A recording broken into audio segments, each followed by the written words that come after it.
هعمل النهارده رز معمر، صينيه بطاطس باللحمه، وهعمل ملوخيه يا رب. بس انا لسه اصلا جايه من الشغل والساعه 3:30 او يمكن 4 الا ربع.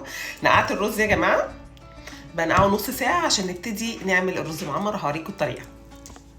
بس انا دلوقتي حطيت الرز وحطيت سمنه وملح وفلفل، وهحط فيه لحمه.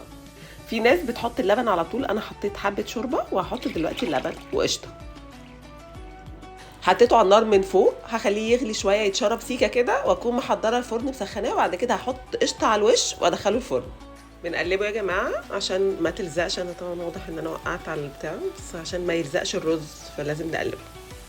بصوا الرز استوى، حطيت القشطه اهو على الوش، وهدخله بقى الفرن في الشوايه.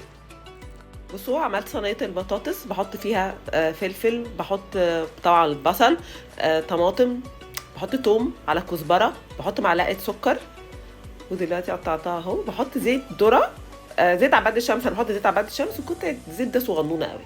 بحطها على العين من فوق كده، وبعد كده هدخلها الفرن. ودلوقتي طشه الملوخيه. خلصت الملوخيه، مش هغطيها عشان ما تسقطش زي ما سقطت قبل كده ما كنت عند فرح في دبي. وصينيه البطاطس خلاص خدت غلوتين، هدخلها الفرن. بصوا السمبوسه دي بعتها لي واحده صاحبتي، هي يمنيه بتعملها تجنن. انا هي بعتتها لي مره قلت لها تجنن، فبعتت لي منها تاني. وبعتها لي النهارده سلطه مكرونه، وقبل كده كانت بعتها لي بطاطس كده مدوره معموله بالفراخ، كانت تجنن. هي بصراحه الاكل اليمني لا يعلى عليه، فانا بقول لها من هنا شكرا بجد. والسمبوسه بتاعتها تحفه. بصوا خلاص يا جماعه كده خلصت. ده الرز المعمر، صينيه البطاطس، والملوخيه، وحبه سبرينج رولز صغيرين. طبعا الشوربه اكيد، يعني ما ينفعش رمضان من غير الشوربه.